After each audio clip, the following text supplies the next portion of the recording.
breaking news.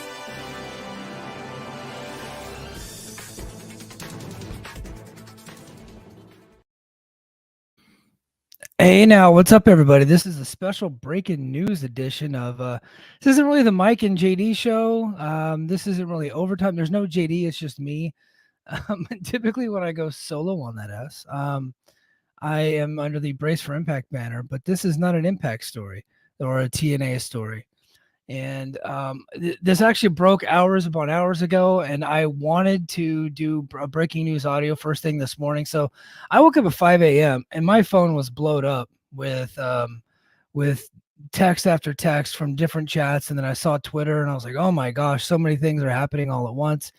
And I'm sure, as you guys know by now, but I wanted to put my 2 cents in and tell you guys my thoughts about it, and just give some more content to not only our YouTube watchers, but to our Patreon subscribers, our Patreon listeners. So this is a special breaking news audio edition, audio and video edition of the Mike and JD show, Overtime, and we're going to talk about the big news that WWE Raw. We finally know where they're going, and they will be heading to Netflix, which I think it definitely caught me by surprise. Like, I was shocked to hear that whenever I woke up this morning, because I figured it was going to be either, I thought the leading candidate was Amazon Prime.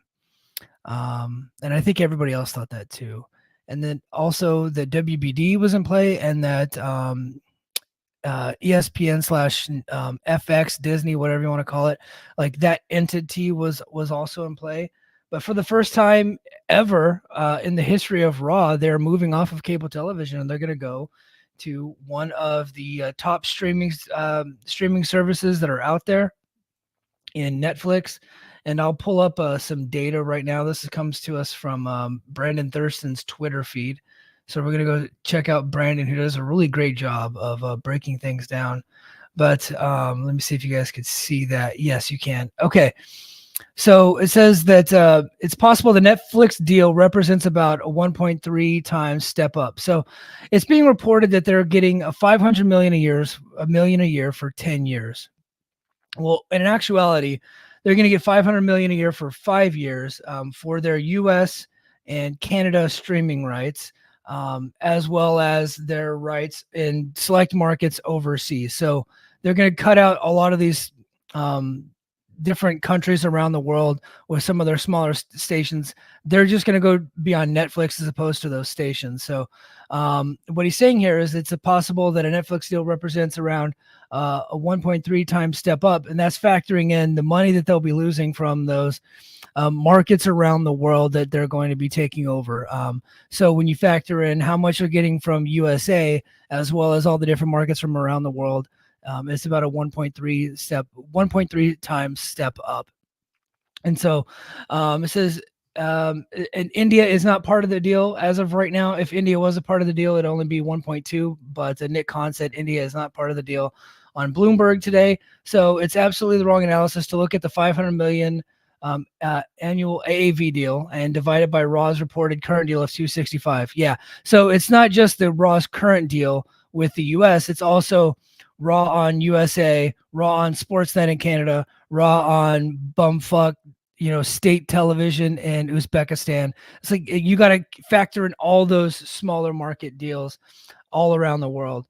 1.3 would align fairly closely with Ari Emanuel's comment on CNBC this morning that the deal's monetary value was in line with market expectations. I believe the market was expecting about a 1.4 time increase, so it's just a slight step down, but still, this is a major deal for the WWE.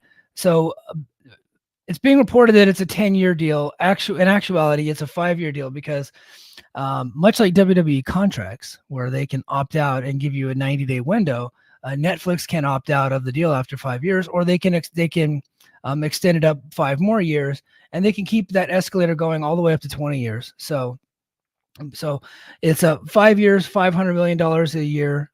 Just an incredible deal for WWE. Now, one would assume that this is a step down from USA in prestige, I would say, probably a little bit of prestige, but also in visibility. However, Brandon says Netflix reports 80.13 million paid memberships in the U.S. and Canada for the fourth quarter of 2023. If subs are distributed evenly by population between U.S. and Canada, it's about 72 million. Nielsen had total multi-channel households at 75 million in December 2023. USA Network was in about 70 million households.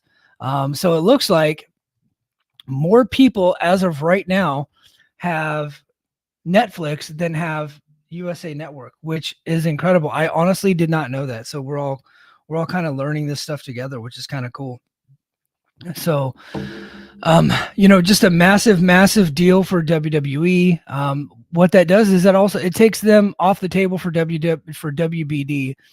And I think a lot of us were kind of worried that they would take over WBD and then essentially kick AEW off of that family of networks, leaving AEW without a television deal. Well, as of right now, that's not going to happen. So it looks like AEW is in line to get a new TV deal with WBD whenever their rights are coming up. So that should be the next domino to fall, is when are we going to get that rights deal for AEW? And Andrew Zarian actually was saying something to the effect of that deal. It looks like it would be a combination of cable and streaming, like TBS, TNT, and HBO Max getting kind of a big part of what they're doing. Also with it, the WWE deal was the Netflix. Wherever you find WWE on Netflix outside of the US, you will also get all of their premium live events, and to include WrestleMania and all that stuff. So they're getting a chunk of WWE's programming all over the world. So this is just a massive. Some people are going to probably try to downgrade this because it wasn't as big, like completely as big. It was 1.3 versus 1.4, but this is a huge deal. This is insanity how much money they're getting. Netflix has struggled the last couple of years, and I think that they're moving their model over to live sports and live entertainment to hook more viewers and hook more subscribers.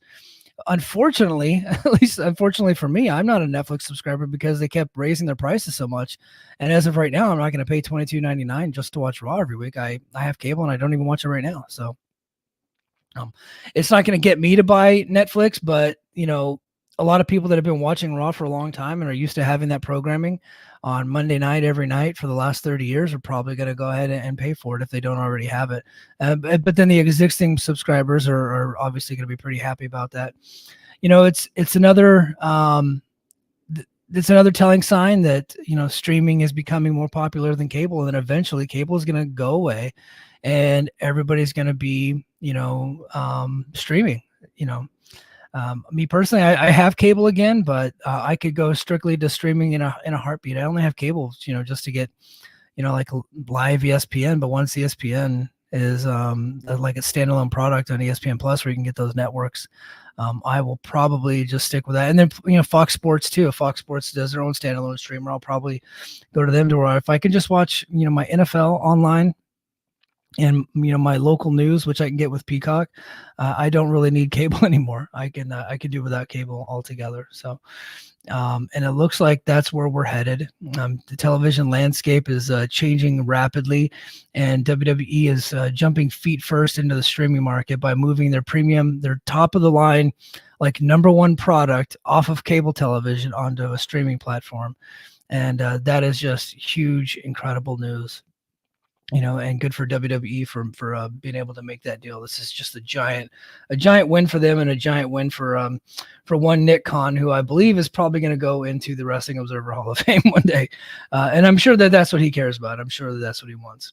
Okay, more news from more data from Brandon Thurston. It says U.S. Netflix sub at the end of 2023, if 80.1 U.S. and Canada subs are distributed evenly by population, U.S. and Canada 72 million. So yeah, they're right above, ESPN, ESPN2, FS1, USA. Yeah, they're right above all of them. So that's huge for them. So big time stuff.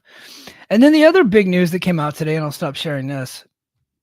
The other big news today was that The Rock, Dwayne The Rock Johnson, is now a board member on the TKO board. So he's going to be one of the board members of the parent company of not only UFC but WWE. So he's right up there with Ari Emanuel as one of the bosses of Dana White and Triple H. So he is an active board member. He also gets to own the name The Rock, so he gets to use that likeness however he sees fit. Which is a cool thing for him. So he can market it however he wants to. So kudos to him for that. And the actual market, the stock market, was really excited about all this news, and they actually jumped up to like over $90 a share at one point. Now they're back down to like mid 80s, which is still about $10 per share than what they started off with before the announcement was made. So the market likes it. I'm sure WWE is excited. I'm sure Netflix is excited. How will this all shake out? Who knows? Who knows how this whole thing will play out? But I don't know. I'm pretty excited to see where all this heads. I'm pretty excited to see where this leads and where it all goes. And JD and I will get to cover that more in depth this coming up Thursday night. But yeah, I wanted to just do a quick video for you guys, and I'm going to upload this to our Patreon. So if you're not a Patreon subscriber, please go to patreon.com/The Mike and JD Show and become a Patreon subscriber. And if you could do me a big favor, if you're watching this video, give me a big thumbs up and then lay down a comment. Tell me what you think about WWE heading to the Netflix. Is this a good thing? Is this a bad thing? Or are you indifferent to it? And what does this do to the wrestling landscape? Does this open up more opportunities for AEW? Is AEW going to get the big payday now that WWE has kind of set the market? Are other streamers going to get involved in the pro wrestling mix? I think that's something that we all need to talk about eventually. Does that open up ESPN Plus getting in the pro wrestling market? They're already in the UFC market. Could they get into pro wrestling market? What about Paramount? They have, Combate Americas on their network. Maybe they'd want to open that up a little bit more and bring in more network or more combat sports. We already know that Peacock has been in the market for a long time. So, and then Amazon Prime was actively negotiating with WWE. Maybe they would want to negotiate with another pro wrestling company. Pro wrestling has been on Amazon Prime for a long time, but they're just, old school videos and stuff like that nobody watches, but you can get a lot of the classics on there, which is kind of cool. But man, this is just such a massive, massive story. I just couldn't wait to talk about it. I did not want to wait until Thursday. So I appreciate everybody joining me on this. Thank you for watching this video, and thank you for checking out the Mike and JD Show Patreon. And until next time, mahalo.